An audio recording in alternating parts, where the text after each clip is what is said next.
تفہیم القرآن، روزانہ ایک رکوع، ترجمہ و تفسیر کے ساتھ قرآن کو سمجھیں۔ سبسکرائب کریں اور جڑے رہیں۔ لقد أرسلنا نوحا إلى قومه فقال يا قوم اعبدوا الله ما لكم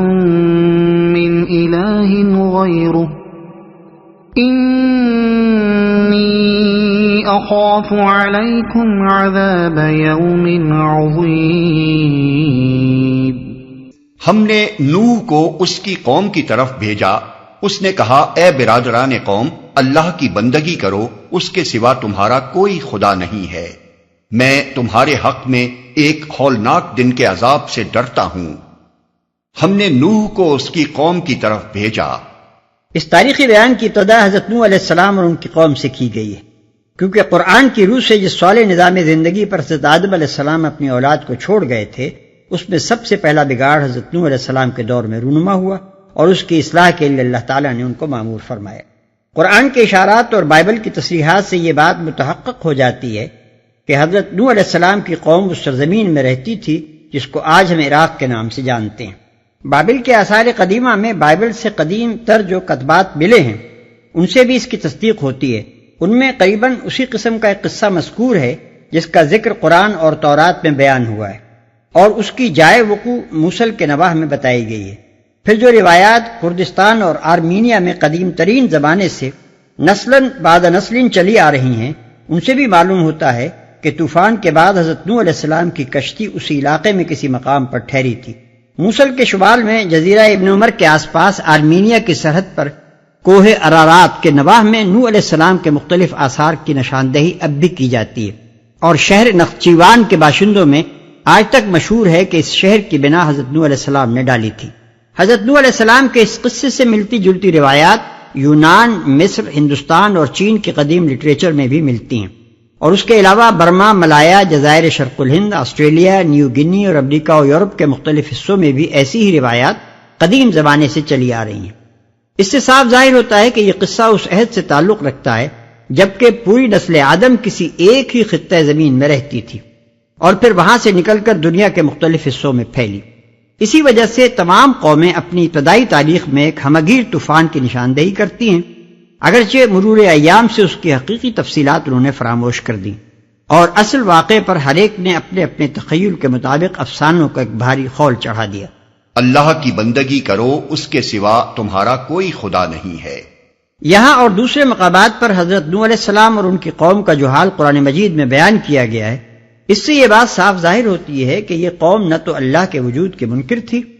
اور نہ اس سے ناواقف تھی، نہ اسے اللہ کی عبادت سے انکار تھا، بلکہ اصل گمراہی جس میں وہ مبتلا ہو گئی تھی شرک کی گمراہی تھی، یعنی اس نے اللہ کے ساتھ دوسری ہستیوں کو خدائی میں شریک اور عبادت کے استحقاق میں حصہ دار قرار دے لیا تھا۔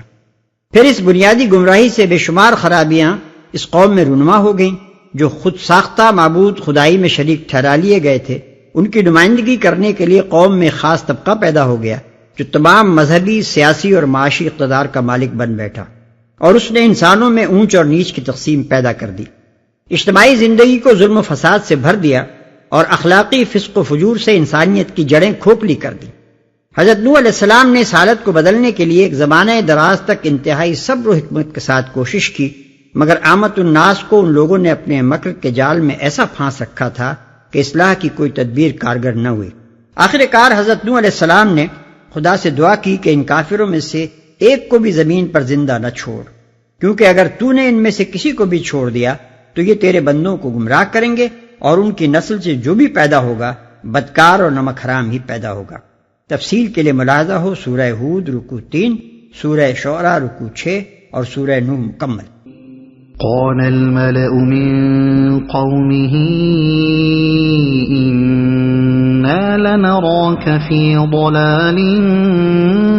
مبين قال يا قوم ليس بي ضلالة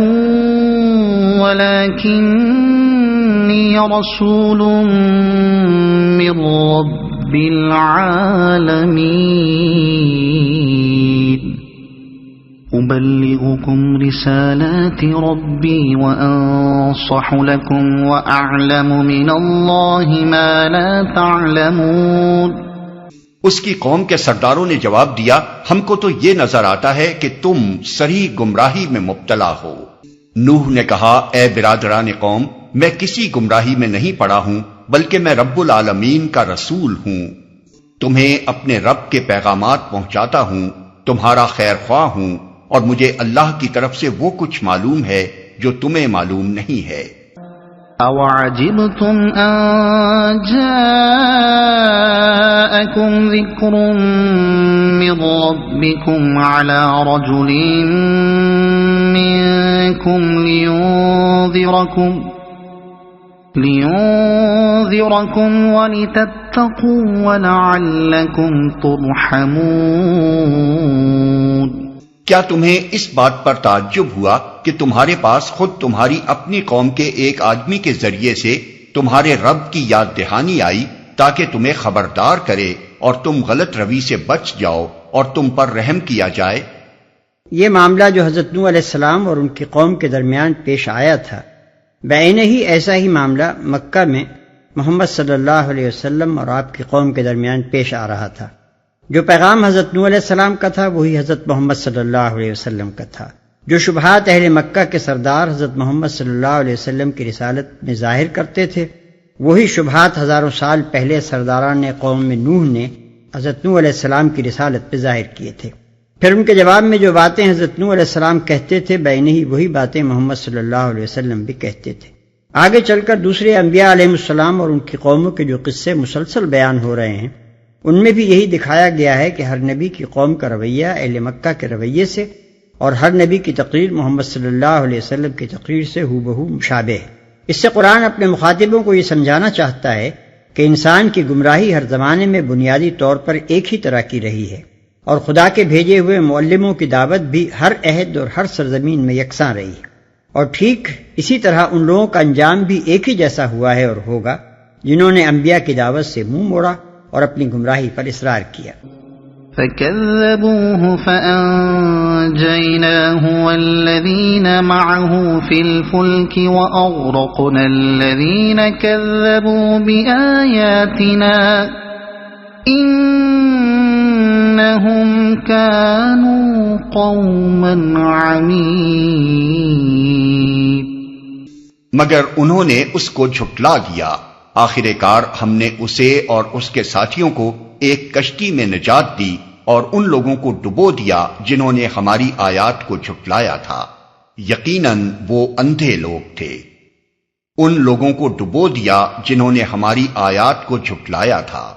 جو لوگ قرآن کے انداز بیان سے اچھی طرح واقف نہیں ہوتے، وہ بسا اوقات اس شبے میں پڑ جاتے ہیں کہ شاید یہ سارا معاملہ بس ایک دو صحبتوں میں ختم ہو گیا ہوگا۔ نبی اٹھا اور اس نے اپنا دعویٰ پیش کیا، لوگوں نے اعتراضات کیے اور نبی نے ان کا جواب دیا،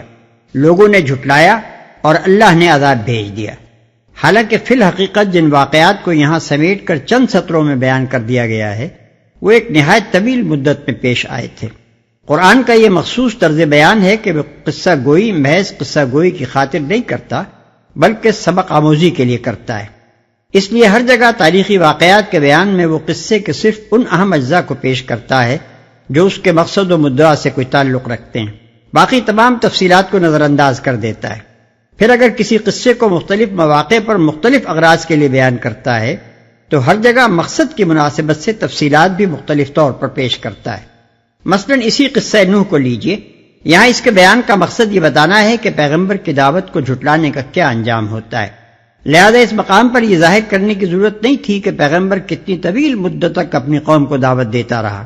لیکن جہاں یہ قصہ اس غرض کے لیے بیان ہوا ہے کہ محمد صلی اللہ علیہ وسلم اور آپ کے ساتھیوں کو صبر کی تلقین کی جائے، وہاں خاص طور پر دعوت نوح علیہ السلام کی طویل مدت کا ذکر کیا گیا ہے تاکہ آن حضرت صلی اللہ علیہ وسلم اور آپ کے رفقا اپنی چند سال کی تبلیغی سعی و محنت کو نتیجہ خیز ہوتے نہ دیکھ کر بددل نہ ہوں، اور حضرت نوح کے صبر کو دیکھیں جنہوں نے مدتھائے دراز تک نہایت دل شکن حالات میں دعوت حق کی خدمت انجام دی اور ذرا ہمت نہ ہاری۔ ملاحظہ ہو سورہ عنکبوت آیت 14۔ اس موقع پر ایک اور شک بھی لوگوں کے دلوں میں کھٹکتا ہے جسے رفع کر دینا ضروری ہے۔ جب ایک شخص قرآن میں بار بار ایسے واقعات پڑھتا ہے کہ فلاں قوم نے نبی کو جھٹلایا اور نبی نے اسے عذاب کی خبر دی اور اچانک اس پر عذاب آیا اور قوم تباہ ہو گئی، تو اس کے دل میں یہ سوال پیدا ہوتا ہے کہ آخر اس قسم کے واقعات اب کیوں نہیں پیش آتے؟ اگرچہ قومیں گرتی بھی ہیں اور ابھرتی بھی ہیں، لیکن اس عروج و زوال کی نوعیت دوسری ہوتی ہے۔ یہ تو نہیں ہوتا کہ ایک نوٹس کے بعد زلزلہ یا طوفان یا صاعقہ آئے اور قوم کو تباہ کر کے رکھ دے۔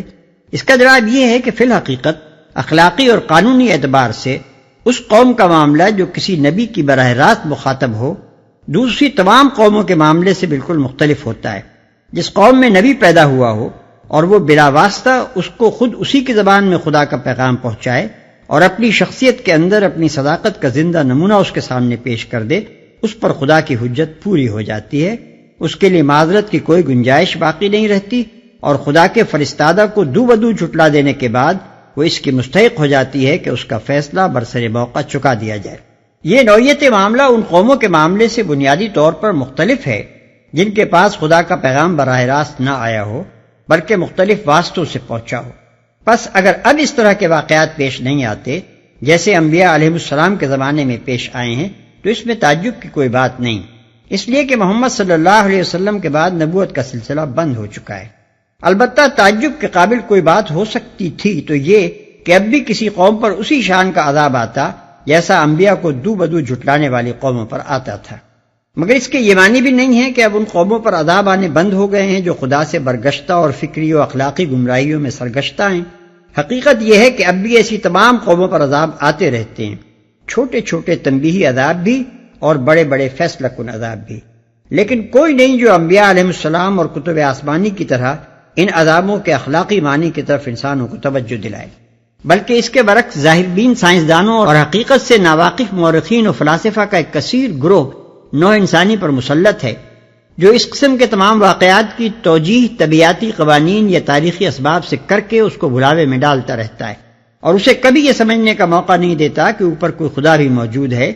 جو غلط کار قوموں کو پہلے مختلف طریقوں سے ان کی غلط کاری پر متنبہ کرتا ہے، اور جب وہ اس کی بھیجی ہوئی تنبیہات سے آنکھیں بند کر کے اپنی غلط روی پر اصرار کیے چلی جاتی ہیں تو آخر کار انہیں تباہی کے گڑھے میں پھینک دیتا ہے۔ اگر آپ کو یہ ویڈیو پسند آئی ہو تو اسے لائک کریں، دوسروں تک پہنچانے کے لیے شیئر کریں، اور مزید ایسی ہی معلوماتی ویڈیوز کے لیے ہمارے چینل عبد المالک ہاشمی کو سبسکرائب ضرور کریں۔ نئی اپڈیٹس کے لیے بیل آئیکن دبائیں تاکہ آپ کو ہماری ہر نئی ویڈیو بر وقت مل سکے۔ آپ کی حوصلہ افزائی ہمیں مزید بہترین مواد بنانے میں مدد دے گی۔ شکریہ۔